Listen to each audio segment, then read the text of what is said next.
Hey, everybody. We are back again in the studio, or at least I am in the studio. Eric's in the luxury of his own home, and Lance, I don't know where the hell he is. I think he's at his office. I am. Is Yeah. that right? It looks like I'm not, or it looks like I'm in a garage, which I kind of am because we have a giant glass garage door I love it. for our construction. So we have a 3-story condo that we designed, built, developed. First floor is for our construction company. Second floor, I'm on a mezzanine, and that's where both companies meet with clients and stuff. And the upper floor is the architecture firm. So, Awesome. yeah. So it's great. We've got Lance Cayko here in the studio, and this is another episode of Big Talk about small business. And Lance is you're in what, Colorado, I believe, aren't you, Lance? I am just outside the People's Republic of Boulder. Yep. Okay, yeah. Where it's slightly more free. It's a good area. Yeah. So it's beautiful. So, and one icebreaker I want to give you, Mark, is my last name is actually pronounced Cayko, and you can say that with full authority. I'm sorry, Lance. It's okay. I apologize. It is great. Okay, well we've got a psycho in the office. You got it. Lance Psycho. All right. I love it, man. That's a great name. Thank you. I agree. My children hate it, and I'm like, why? It's like, I think it's the best. So Me too. It's a power name. It is. Yeah. It's like, don't mess with this dude, man. Don't do it. Don't do it. So what is the origin of your name, Lance? It's originally like Yugoslavian, and it was pronounced. It was spelled. It was much more phonetically akin to even Yugoslavian, and it was Chediko. It was like CHYDKO or something like that. And then they thought they would come over here and Americanize it, and then they psych, and then everybody says, just like you said, Cayko, Cayko, something like that, and it's like, nope, Psycho. But it's a perfect icebreaker, so I just leaned into it my whole life. That's freaking awesome. I love it. So tell us a little bit about your businesses. I know you've got a design build firm. You basically just told us it's two separate companies, though. Is that correct? The construction separate from design? Yep. Architecture firm is F9 Productions, Inc., and then our construction firm is F14 Productions. Both companies do a variety of things. We don't just put our eggs in one basket. So we do small residential stuff, large residential stuff, multifamily, and then commercial and boutique, like industrial projects. What's the genesis behind the naming conventions? Yeah, well, when my business partner and I started our architecture firm in the middle of the Great Recession, when we got fired and laid off from the other schmucks who ran terrible businesses, we didn't have any built work. You're known for that. I will leave absolutely, it absolutely, right. Yep. We try to do the opposite of that. Working with them. There you go. They're just capital A, more artists than anything. So the F9, we didn't have any built work, and we had to convince clients to hire us. And the only thing we had was like photorealistic renderings, and the piece of software that would create them, the execution key on the keyboard was F9. Nice. So we just had F9 Productions. That's cool. Thanks. So tell us a little bit more about your businesses, though. Give us some numbers. Give us some indication of how you've grown out there doing what you do. Yeah, sure. We started F9 officially in 2010, so this would be our 15th year. And we've grown from just me and my business partner, Al Gore. He also has a pretty good icebreaker name. And he's politically the opposite of the Al Gore, Matter of fact, he even got some hate mail yesterday. It was hilarious, like saying all your predictions have gone wrong, haven't been true about the climate and all this other stuff. And we laughed hysterically. That's hysterical. We started the firm, like I said, with no built work, no clients, no real connections. We were using Craigslist, believe it or not, for the first couple years to obtain clients. And it was a sort of a backdoor way to get in to the industry and get connections. And some of those clients, who people laughed at it, and it was like, now some of those clients have led to like giant multi-million-dollar deals, which is pretty wild. I mean, everybody was hurting back then. So, we struggled for the first 3 years, barely made payroll just for ourselves. And then the economy started to take off in 2013. And at the same time, we also had been reaching out. So we needed to hire people. So we reached out to University of Colorado Boulder, right next door, to see if we could hire some of their architecture folks as for candidates. And they were just not what we needed. They were lacking some software development and knowing the software to do the work. So we said, well, we're experts in this software. When we have master's degrees, like we can teach. So you guys do you have any interest in us, teaching? And the architecture department said, no, but the engineering department has an opening. And so we started to teach there this one class, and Alice taught it for now about 13 years. I taught it with him for about 7-8 years. And then I switched over to a different department. But when that also made it so we had to hire somebody in addition to that, right? So it was like, and that's when we started to multiply. And so since then, we've had a beautiful trajectory for the past 12 years, since 2013, growing from 2 people to 9, growing from low 6 figures to mid 7 figures with the firm. We are up for, hopefully next week, I'll be picking up the award for the 3rd year in a row of the Best of Mile High, which is an award in Denver for the best customer service for architecture in the entire state. And that's what we've really tried to build it on. Like we were talking about, like with these other architects, is we know we're going to be good designers. We know we're going to do cool stuff. But what I think most architects fail on is customer service, picking up the phone, just doing the basic stuff. Like, it's pretty mind blowing. Yeah. Number one complaint is not responding to calls and emails. I mean, for design professionals, so true. Yeah. I think the other problem, and again, Lance, I don't know if you're aware of it, but I mean, I worked 45 years in the AE business and have been an owner in multiple firms, had my own design build firm as well. Oh. That was on the Inc. 5000 list in 2014. And, we had an unlimited license. We started with historic type properties and then moved into new houses, then multifamily and commercial, sort of classic. But that said, aside from the lack of responsiveness, which is just so easy to do, if you're dedicated, the other thing that people complain about is just a lack of cost knowledge of architects. And I think having that construction business as part of it has to help that. Has that been your experience? Yeah, 100%. And then it even empowers my employees who are mostly architects, right? Because I got into this industry I'm 42. When I was 13, I wanted to be a builder first, actually. Mm-hmm. And so I tried working on the farm for a week with my dad. Didn't like my dad, didn't like the work, and I jumped over and called his best friend up and got a roofing job with him for the summer. And Bruce really inspired me. I kind of got the rich dad, poor dad experience between Bruce and my dad, who raised me. It wasn't that Bruce was super rich. It was just that he didn't have anxiety about money. He was like the first real entrepreneur that I worked with. And he explained the multiplication factor to me in terms of when you hire somebody, and then if you pay them $10 an hour, you're charging the client $30-$40 an hour, and profit, all of it. It made complete sense. And I go, at the end of the summer, I was like, how do I become you? And he goes, you don't work for me next summer. And I was like, what? Because I was a really good worker for him. I was the best gopher he ever had. And he goes, but he was man enough to say, well, if you want to be me, then you got to go learn another trade. Like, you learned roofing, now you got to do framing. Now next summer you got to do concrete. Mm-hmm. And so I followed in his footsteps in that way. And then I went to tech school for 2 years at North Dakota State School of Science for building construction tech. And at the end of my 2-year stint there, we were supposed to build a house. And I started looking at the blueprints. The word architect started popping in my head. And I had another sort of epiphany at 20. I was like, what if I become an architect? I would get the clients first, and then I could fold them into the building process.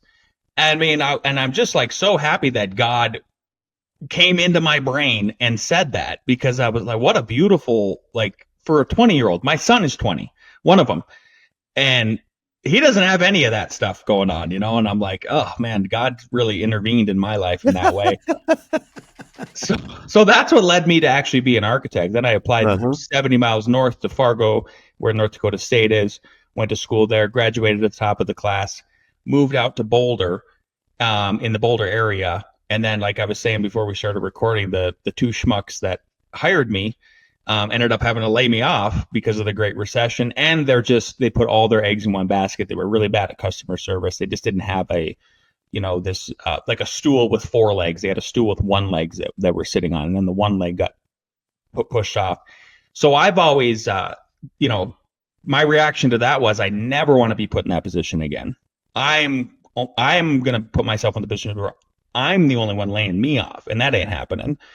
And so then we started F9, and then the way the building part came back around was we ended up designing and building a tiny house. We were on HGTV in 2013, 2014, and I put the tool bags back on. It felt really good. We got a lot of press. Subaru saw the episode. They hired us to build two more. We did. We made the most money we ever made in a project. We bought a piece of land, and then we put on another hat, real estate developer. And so then we built a triplex and a sixplex. We retained 3 of the units, one of which is my commercial office building you guys can see in the background here. And then I was like, I got it. I didn't get the best taste for real estate development in my mouth after we finished. And I realized I need to get I was like, but a construction company was born out of this. And I need to get it out of the startup phase and really get a good team behind me before I do another real estate development. And we're on year 6 of that. And I'm a big believer in you got to get to year 7 before you're, really honed in. So that's kind of all 3 of them in one. Lance, you mentioned something in your discussion about when you got laid off, and you're not going to let that happen again. Not going to be surprised by that. And I've often talked to folks that, that are looking to start their own business, but they've been a professional employee for 20 years, right? And they're real nervous about the risk. And my response is always, look, you're actually, as an entrepreneur, as far as knowing if you're not going to have any money, in the next month or 2 or what your future looks like, you actually have a lot more security because you have that visibility. Do you agree with that? 100%. 100%. Yeah, I think that's a myth that people put in their own heads, right? Yeah, I never squared the thing. Well, you got more than one client. I mean, that's the thing. If you're employed, it's like you have one client. And, that's not a good position for any business to be in. No, not at all. So it seems like a high risk position, but some people just don't see that, I guess, and the rest of us do. Yeah. But, so tell me more about the development business. What is, you say that you didn't have a great experience with that? And tell us about that. Well, it's a couple fold. I mean, I want to take some personal responsibility for some of it, which is like I think it would have went a lot smoother during the construction process, and we could have made more money at the end if I would have had a better construction team just with us, for sure, where we're managing the project and all of that. So. Because it was like, okay, you're building a tiny house. You built 2 tiny houses, and now you're doing a $3 million mixed use development. It was it was definitely like a hockey stick. If there was a sort of, you put a chart to it, right? And it was like, whoa, maybe that was a little too much. The buildings are beautiful. The buildings are great. The buildings are award winning. I live in one of the condos because we retained one of them. Like, I'm very happy with the construction quality. It's just, I think it would have been much less stressful and more enjoyable. And I'm really one of those guys that like, I need to love my job because I'm an entrepreneur. Like, I have no excuse to not love my job if I'm an entrepreneur, I don't think. People who go work for other people, that's a whole different story, right? We've kind of already touched on that sort of thing. Then there's also just understanding the litigious nature of the possible litigious nature of where it's at, right? And so the typology I would pick for the next one would be, I would just do an apartment building, and I would not try to target a development where I'm looking for cash, right? A big cash prize at the end. I'm okay with more of sort of a long-term return on it, where if we built an apartment building, then maybe we hold on to that until we're through the litigation period, which in Colorado would be 7 years. And then you try to entice an investor to come in. And so it's like a bigger play than where, where if you're doing like single family homes, which essentially is what we did, because we did townhomes. So that would be my big pivot next is I would tackle it that way. What do you mean by litigation period? Oh yeah. So Colorado has the worst condominium laws in the United States, worse than California. Like I couldn't believe it. So for example, whether you're an architect, a builder, a developer, whatever, is if you build a condominium project in Colorado, you can get sued for up to eight years. And the opening that the laws give with a metaphorical door here is all it takes is one owner to allege defects. They don't even have to prove it. They just have to allege defects and then there's no right to repair the alleged defects.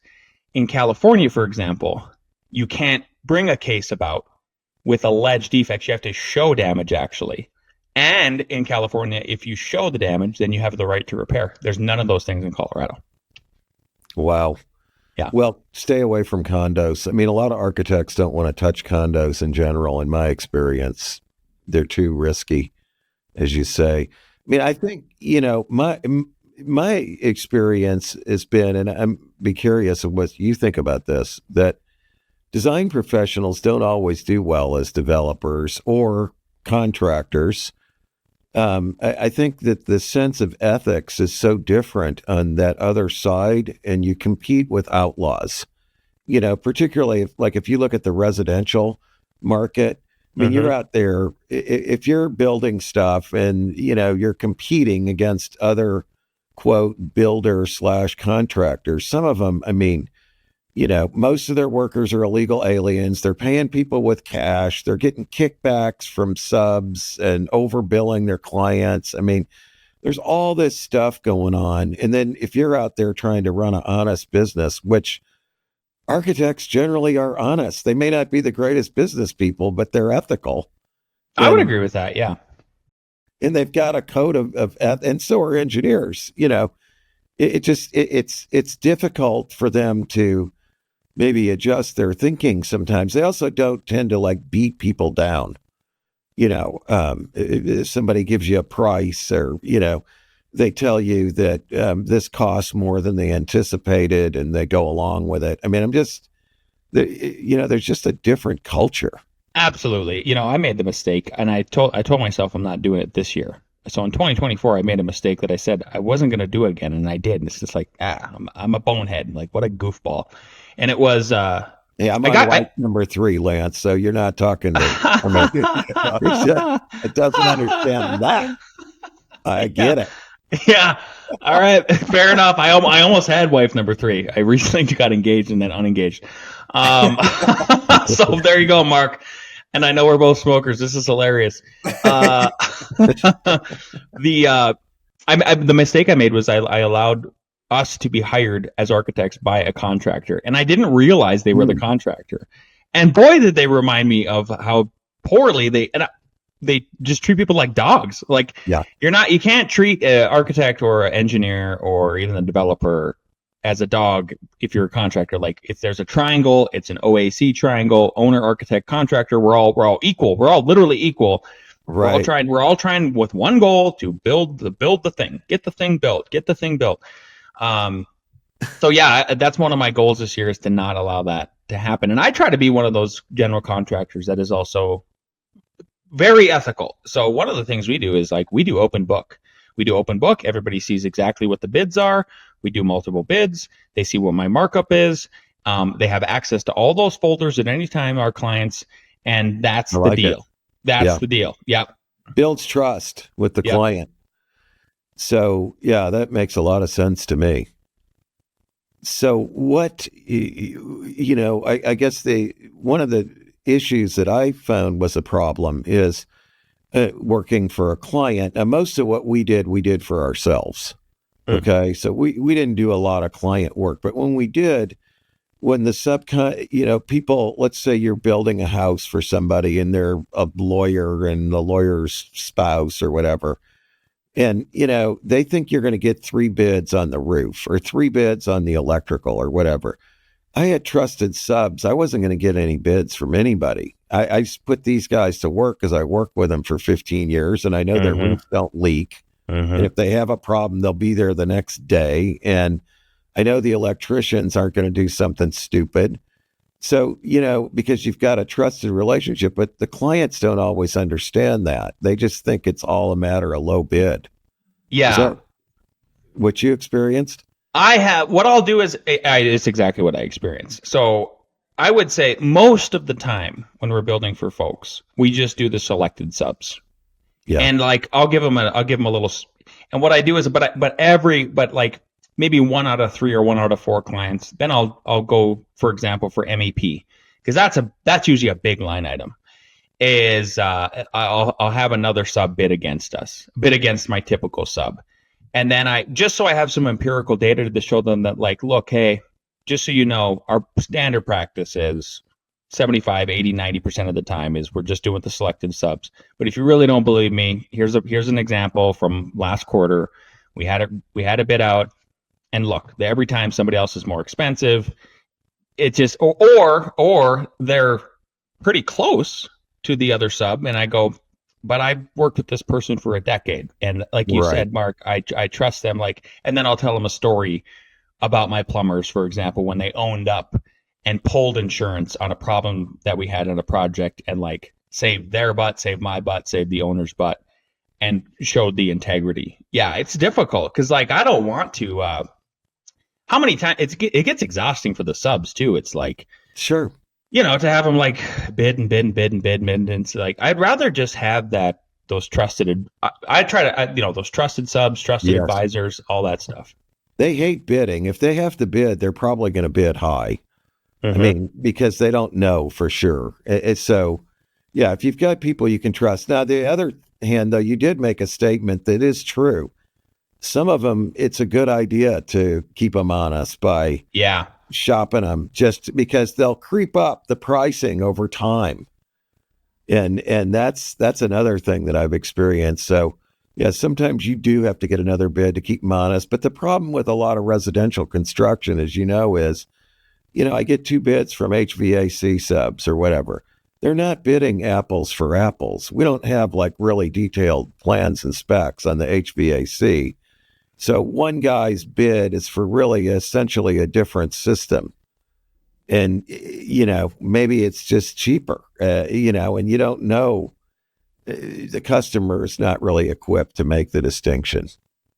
Yeah, it's true. I know they don't know. Yeah, exactly. So it's tricky in that way. I think residential's changed. I don't know where exactly you guys you were operating out of, Mark, because now we have these things called manual J, S, and D, and we are getting, even for residential projects, beautiful duct layouts. The fee for that is like $850 from these consultants to do it. They're good and they're bad, right? Because the jurisdictions then look at them and they're like, well, why didn't you build it exactly this way? It's like, well, there's joists in the way. Like, I don't know what to tell you. Like, we had to make a field modification. Like, relax, Sally. And then, how can we make that happen? Yeah, but you get that bad plumber, though, and they're the ones that get their sawzall out and hack through 3 floor joists. Oh, my God. Over and over again. Like, I don't know how many. That's the tricky part. With any of those MEP subs, I'm like, how many times do we have to tell you guys? If you need to saw through something, we understand, but you just got to ask us. Like, just ask us. We've given them, like, the manuals, too, of, like, Trust Joist Institute stuff.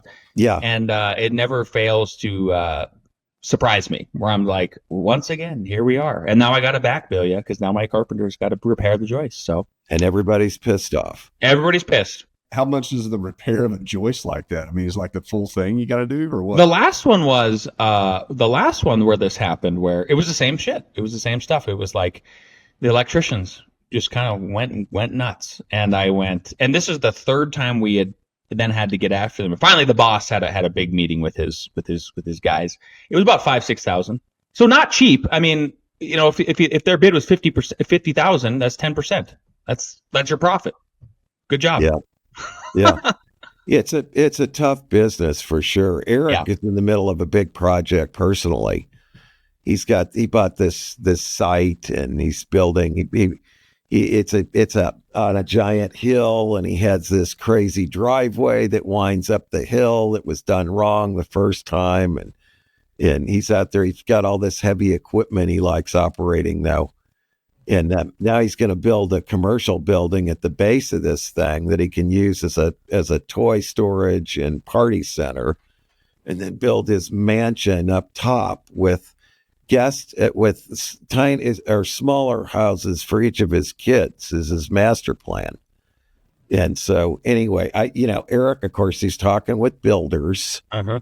And my first advice to him is like, get yourself somebody that can plan this whole thing, this site plan, this master plan. Please, these contractors, you can't trust these guys, man.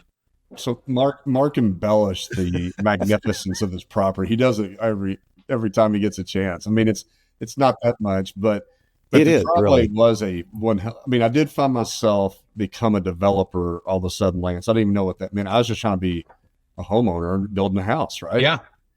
Man, I mean, I've dealt with, utilities. You're cutting a new sewer main or main pipe that runs pressure pipe, 12-inch going through my property, all these easements, rides. I mean, it's crazy. Yeah. I have clients a lot, like first time developers, right? We have a lot of those. And this gal, there was this gentleman actually, probably like 4 or 5 years ago. And we do these assisted group homes. So like they're for dementia patients. It's a really good good typology that we do. Yeah. And he buys this huge single family house, and then it's zoned up in Fort Collins where it can actually be converted in this way. And in the preliminary, we sign the contract and we have the pre-application meeting with the city, and they start throwing all the red tape at us, right? And he calls me back, and I go, because I always have, then like after those meetings, I'm like, hey, should we have a quick recap? Call him. And he's like panicking. And I'm like, welcome to development. You're officially a developer. And he didn't realize that he was like, he just like did not want to own that title. And I'm like, look, I don't know why you don't want to own that title, but you got to man up about it, because like that, you are doing real estate development. Like put the hat on, it's a lot of pain. Yeah, I don't know about in Fort Collins, but here, if you're a developer, the presumption is you're a criminal, you're greedy, you're rich, and you have unlimited funds, okay, to do anything they want you to do. That's the presumption that you go into it with the city, particularly here in Fayetteville, where I live.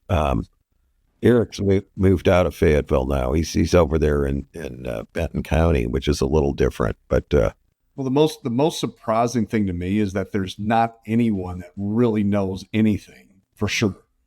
And it's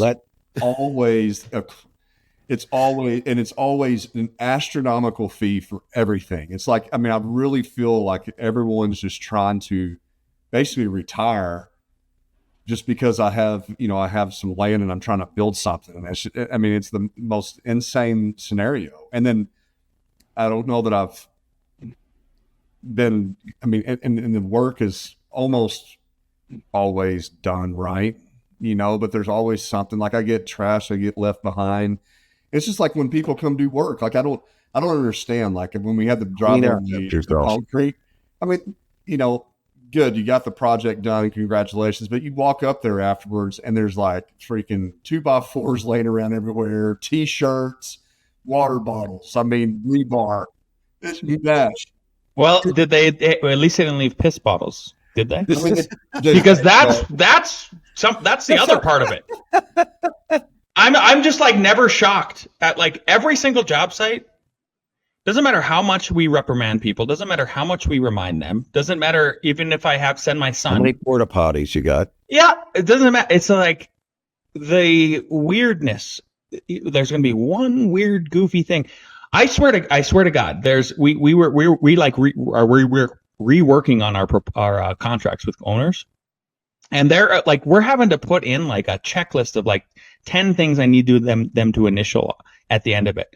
For example, like client understands, there will be anomalies on the job site, such as, and I'm like, possible feces. Like, I'm not joking, because it's like, how do you get these people who are going to build one time in their lives to understand what we know for 30 years? Lance, that's so it's so funny. My wife does some work for clients, design work, and inevitably they suck her into bringing in subs, okay, which is always a mistake. But the last project she did, they found feces in the crawl space. Why? That somebody went down there. Now, why would they think that's okay? I mean, it's all Bonkers. plastic and it's insulated and it's it's going to be inspected, okay? And that somebody goes down there and does that.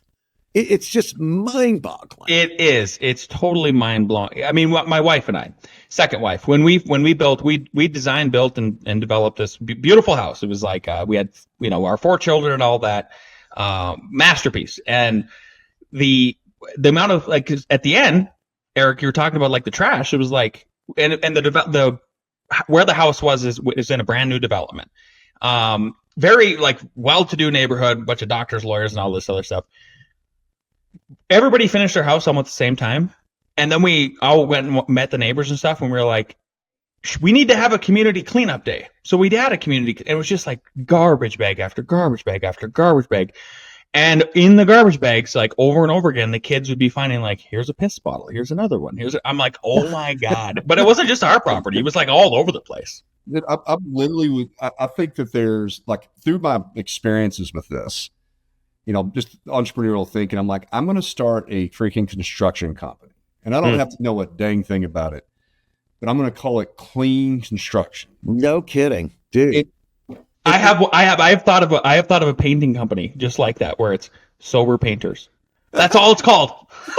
That's called only hire Mexican painters. Okay, here they are not. They're the ones. It's like, do we have white guys or do we have Mexicans? It's supposed to be done on next Tuesday. Do we have white guys or Mexican? We have Mexican. Okay, it'll be done. Yep. We have white guys. Oh no, forget it. As soon as we write their check on Friday afternoon, they go to the casino in Oklahoma and blow it. And they're calling us at 10 o'clock asking for an advance on the next payment. It's, but it's so true. I mean, it's funny how we've digressed into this, but so I've got a landscaper that I use, and we're doing this house that's 2 doors away. And he's a great guy. He came out of corporate America and he got into this business in his quote retirement gig. And so I just had him do a whole bunch of work on this property. All right. Removing railroad ties, bringing a machine in, regrading, getting rid of all these rocks and everything. And then, remulching the beds and things like that. And you know what? At the end, I go around and there are water bottles thrown in each of the beds. I picked 5 water bottles up. It's like, you guys did this whole thing. And then they just throw a water bottle in the bed. What? And there's a dumpster right there. It's not like, it's a 20 cubic yard dumpster. And the kid, it's like, I'm going to leave my little rat turds there as evidence that I've been here or something. It blows my mind. And then here's a pile of rocks and pieces of concrete and stuff that's just left right there in one place. It's like 15 feet away from the dumpster. And it's like, I mean, dude, I guess it's just amazing that I just can't imagine. Dude, I'd wig out every time. Like, I was that guy that was obviously not experienced in construction, and everybody knew it, because I'd be like, I'm literally in my brain, I cannot comprehend. Can't square it. Why you would leave all that shit after you get done with your job. I mean, it's like, did mom and dad never tell you pick up after yourself? Yeah. I mean, does that exist? Listen, I'll give you another one. I got a carpenter working on this house, and I had some exterior repairs that were all minor. Okay. This is after we did all the exterior repairs, then painted it, and then stuff evidenced itself after it was painted. I don't know if you ever have that problem, Lance, but I did in this case. Like, now the soffit looks like it's delaminating, but you couldn't tell before because it was all dirty and flat or whatever. So he fixes it. And you know what I find yesterday? A pile of materials on the roof of the garage that you see from the street. Why was that left there? Okay. Why now I gotta get somebody to freaking get a ladder and climb up there and take this stuff down. But let's just bring this back to a business conversation. I'm Okay. glad, but guys, I just want to say I'm glad we talked about that stuff. I mean, like I think it's therapeutic for all of us, obviously. It is. But it probably is for our audience. But also, I mean, from a business conversation, I think it is a business conversation. Right? It is Yeah. because this is where the opportunity is for people like Lance. All right. You take a more intelligent person who can identify with his customer base and the way they're thinking, his client base, and maybe be a little bit better able to relate to sort of their orientation, values, and thought process and what's important to them. And then just doing a better job in little ways creates an opportunity to have a growth company in a very crowded market. Yeah. Yeah. Well, exactly. That's why I sorry I interrupted earlier, Eric, about like the sober painters, because I mean I'm so glad you're on the same wavelength. It's like, and this is honestly what I've been trying to tell people. This is why I do. We have a podcast too, and that's why I try to really explain this to people, or just put the idea in the ether of, there is a huge opportunity in the blue collar environment right now to start a company and make a ton of money and like have honor in your life, just because you could support a family much more than going to school for. And I'm a professor, and I'm saying there's too many kids going to school, way too many kids. Like probably 50% don't need to be here. It just devalues the degrees, and it's like, look at all these opportunities that Lance and Mark and Eric are talking about. If you can white collar some blue businesses. Yeah. I had a guy reach out to me on LinkedIn like about a year ago. Local guy out of nowhere came in and talked to me, and he goes, look, I buy businesses. He goes, I'm not trying to buy your business, but I know you're, this local entrepreneur who has all these companies and is pretty successful. It's like, do you have any ideas for me for what to buy? And I go, plumbing. If you could white collar a plumbing business, oh my God, you would make money. It makes me so mad. I'm like, I want to do it. Yeah, no, that's the problem, right? Like, there's so many opportunities. Like, we're getting paralyzed because we just don't have enough time to do it. But I mean, like, yeah, it's true. Here's the thing. Like, when I think about business, what's so wonderful about the construction business is that you don't need such a high quantity of sales. Yeah. It's like if you're framing houses, how many you could be at 8 jobs a year, and you would be freaking stacked and doing really well. Well, you're paying your framers too much if you think that, Eric. But anyway, we'll come. I said you're paying your framers too much if you think that, but we'll come back to that one. No, what is it? What do you mean? What do you mean by that? I mean, here you can get framers for like $5.50 or $6 a square foot. No. I mean, like 8 projects in the year. I understand, but I'm saying if I had 8 projects and they're 4,000 square foot houses, then I'm only getting like 20 grand out of that project.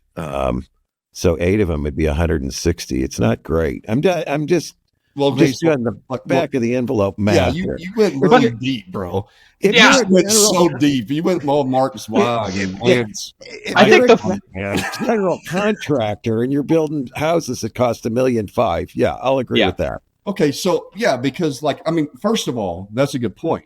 Yeah. If I was starting a business, I wouldn't be trying to do mass freaking construction. I'd be going after very high net worth income folks that have the money. Yes. To pay cash if they need to.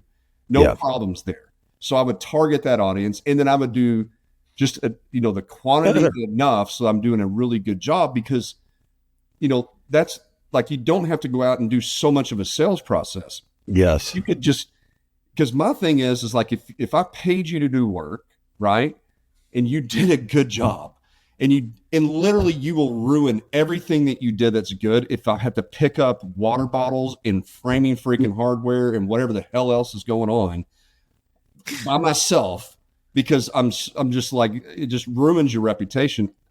But if you did it well and cleaned up, I would go tell my other rich friends, exactly, use these people. And you would, you could probably have 30 years worth of business.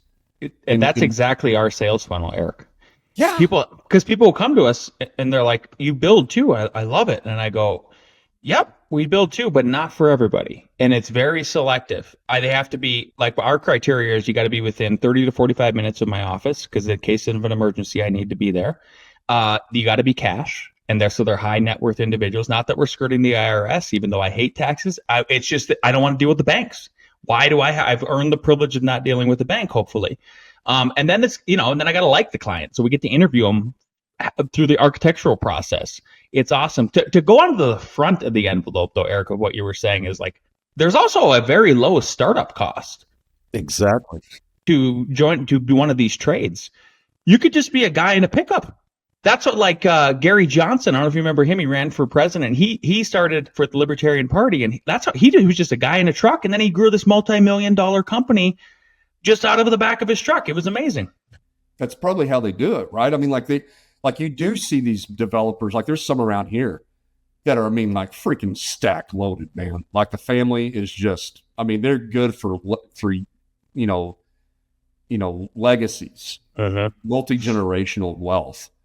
It's probably because they were one out of the 1,000 that were actually doing good work, good project management, good communication, and good follow-up and cleanup. And they didn't ruin their reputation, and they built the wealth. Well, and then everybody else is going, I don't understand why I can't get that. I don't understand, like, why in their minds they can't put that together.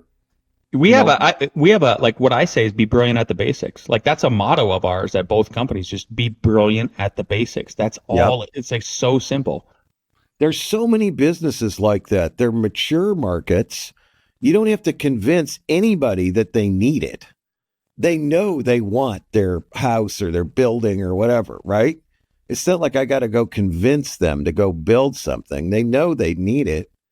And yet the providers that are out there are all mediocre, or the majority of them are just mediocre. So if you just do basic stuff and do it well, you can be successful. There's just a million businesses like that.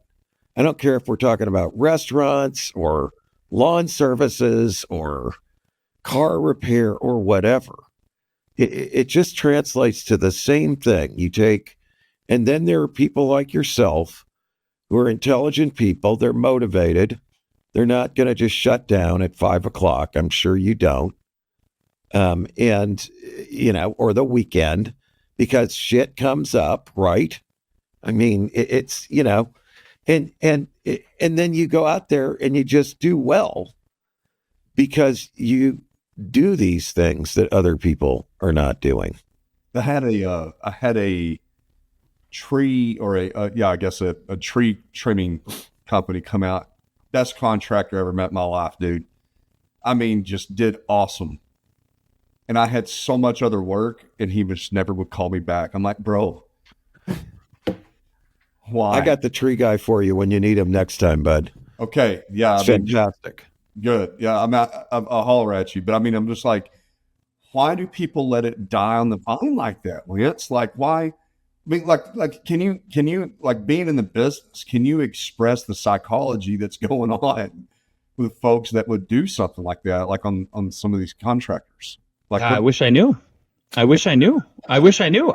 It's like, I don't understand it. And because that's how we operate both. That's how we operate all of our businesses. Is we have a rule with communication. It's like there's F9. I've told you the origin story of it previously, but like then there's 9 principles that we made up for. Number 4 is communication. So our staff in both companies is trained to, you got to get back when we get an inquiry, a question, whatever, you got to get back to that person, internal, external, within 1 hour.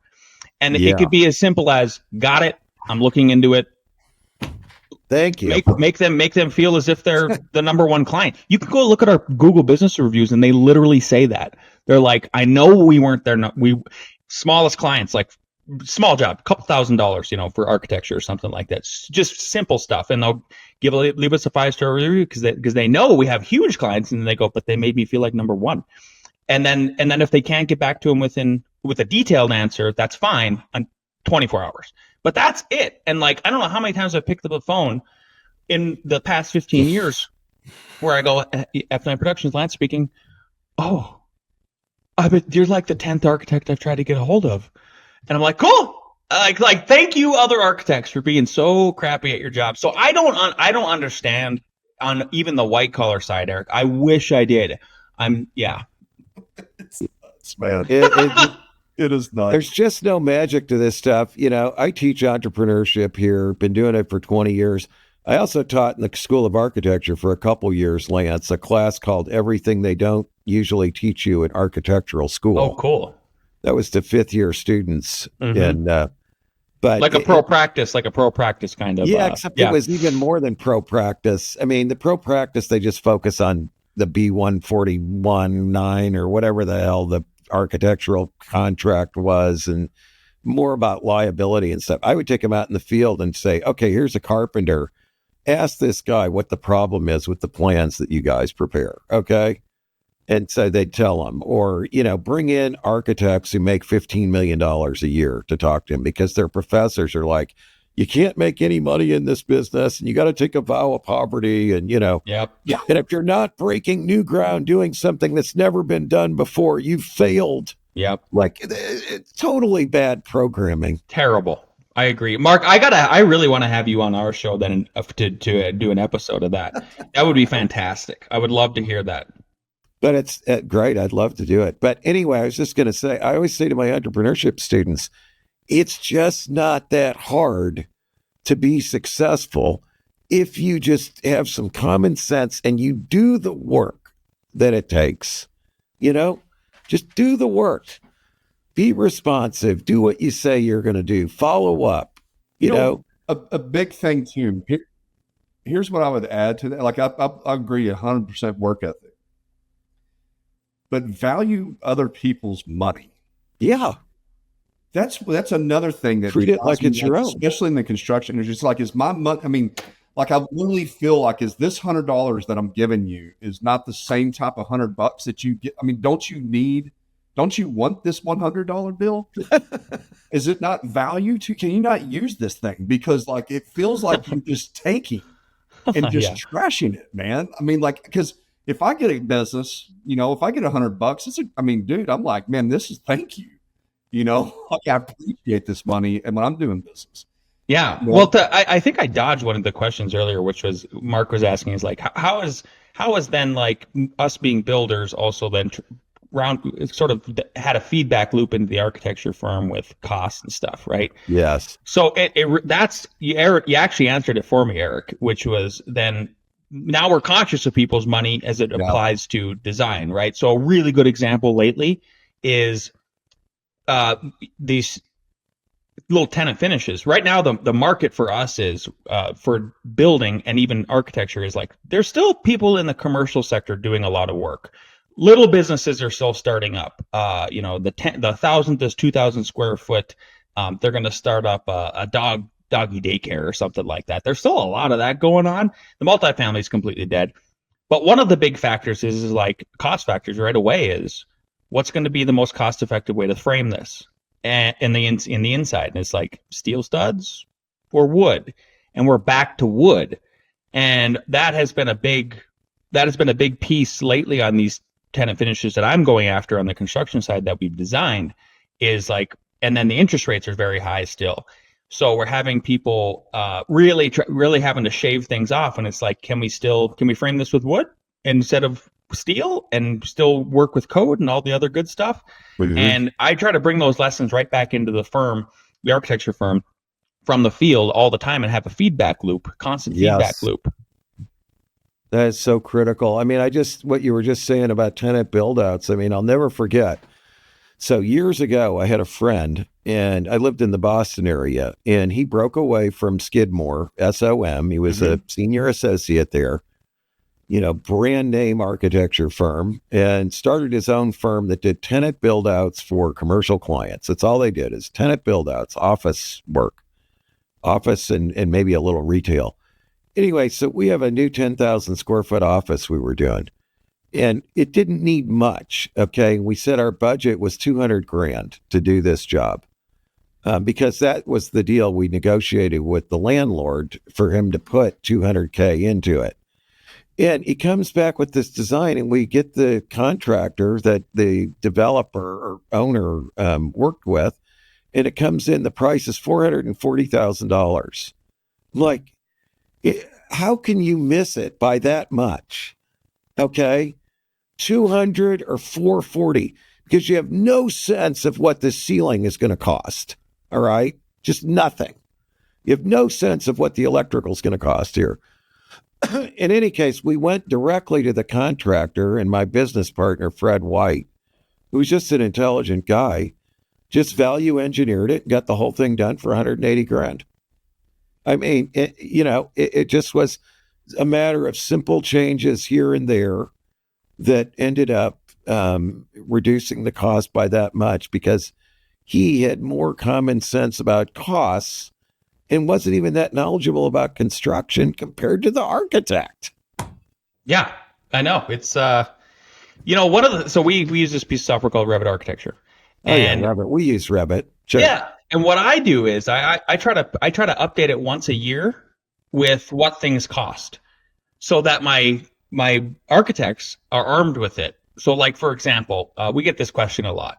It's well, that sounds expensive, or that reaction rather, like that we'll talk about a steel beam and they'll go, Sure. "Oh, that sounds expensive."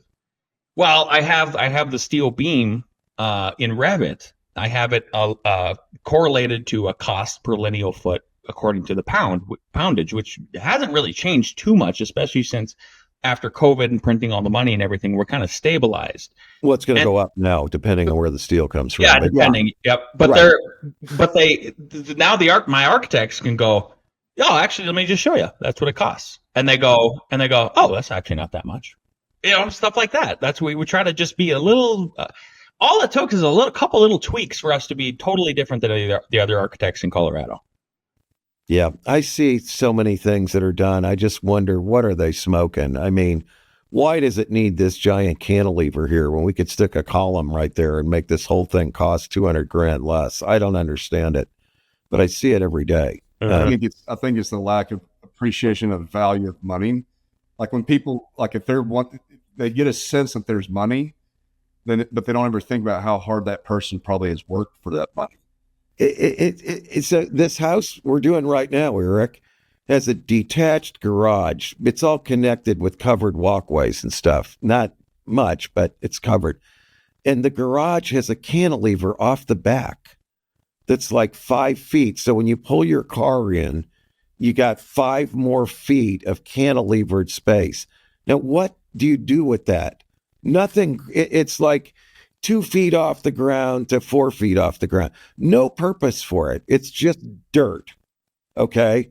And it added to the cost. It just makes no sense at all. It was completely dumb.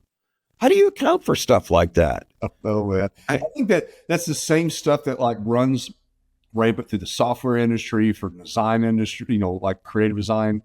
Like folks get too busy, and then they're just trying to push things through, and there's not enough auditing, QA checking going on, and it's hard for some people to QA check themselves, which I think has been in existence for a long time. Like even that's why you have copy editors for newspapers. Right. Sure.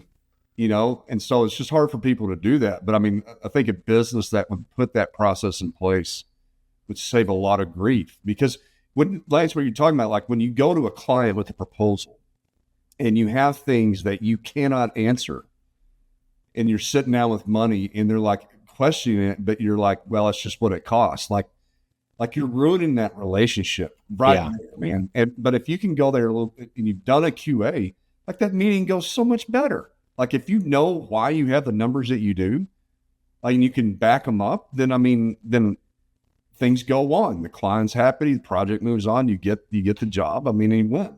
It even starts before the proposal lately for me anyway. I'm just like, even though we talked about me having a sort of a sour taste at the end of our first development, like the silver lining and the caveat that is super positive about it has been like, when I get developers that come in for the first time, I'm speaking their language right away. Exactly. And I've been there. Yeah. Like I haven't even shown them numbers. It's like, I'm already their trusted advisor, guiding them through this process. Even before we've even presented their proposal, I've already won. Like I've already got them hook, line, and sinker. I mean, it's just like the ease. It's so dramatically easier, so Yeah. much more dramatically easier than when we first started, and we didn't have that under our belt. Like, Yeah. especially when they come into our office and I go, "Oh, by the way, we designed, built, and developed this." The amount of confidence it gives them at the end of the day is just unbelievable, and that's what they want. They want a trusted advisor. It's like, as much as we all probably don't like attorneys, like I do love a good attorney. Amen. Like, like Good ones are invaluable. absolutely. Yep. That's my trusted advisor. I need Brett to pick up the phone. That's my guy. Yeah, you that's know? right. Yeah. Hey guys, I have to run to another meeting. Y'all can keep chatting, maybe. No, we're going to Well- wrap it up here, Eric. Okay. We've got to move on. But I mean, we could talk with Lance here probably all day about this stuff. I know But- you guys could like spend years together. I mean, I just think, in summary, if I were to summarize this discussion, Lance demonstrates what one can do Mhm. in a very crowded market where it's a big market. Demand is high. There's a zillion providers out there to differentiate yourself. Okay. He's become more vertically integrated, started as a design firm, then was a contractor, then was a developer.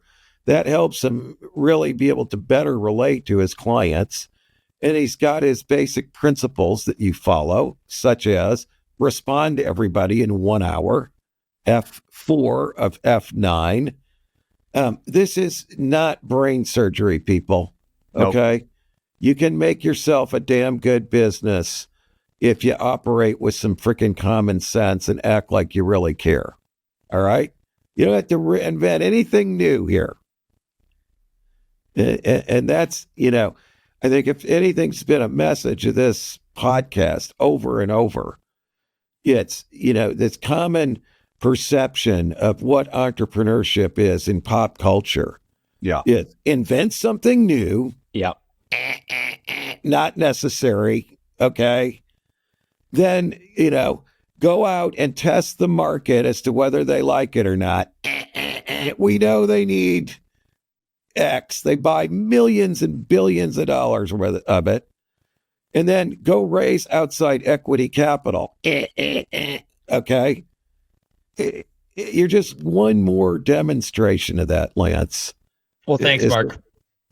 I mean, isn't that true? Well, what I do is I like to say to even my design students is I'm like, the wheel was only invented one time. That's it. Quit pretending like you got to invent the wheel again. Just modify the wheel. That's it. All you got to do is tweak the wheel, make it run better. That's Done. right. Just make the damn thing and make sure it doesn't break. You Mhm. know? That's a common failing of architectural education right there. Yeah. But that's like a subject for a completely different podcast. Yeah. On why they are not equipped to go out into the business world and practice as professionals and actually make a living.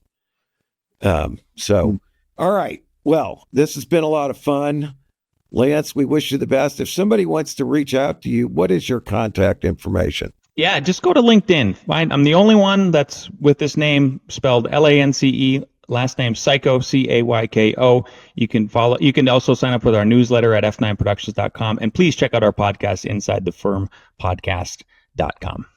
And where is that available to view? YouTube. You All can platforms? see. Yep, all platforms. YouTube, iTunes, Spotify, all the good stuff. Sounds great. All right. Well, Lance, we appreciate your time today and wish you very much success, continued success in your future endeavors. Beautiful. Thanks, guys. Appreciate you. Thank you, Lance. Good to meet you, man. Thanks, Lance. Until next time, this has been another episode of That big talk About small business. Business. Thank you.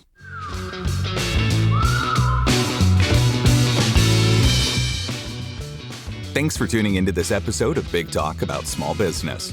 If you have any questions or ideas for upcoming shows, be sure to head over to our website, www.bigtalkaboutsmallbusiness.com, and click on the Ask the Host button for the chance to have your questions answered on the show. Stay connected with us on LinkedIn at Big Talk About Small Business. And be sure to head over to our website to read articles, browse episodes, and ask questions about upcoming shows.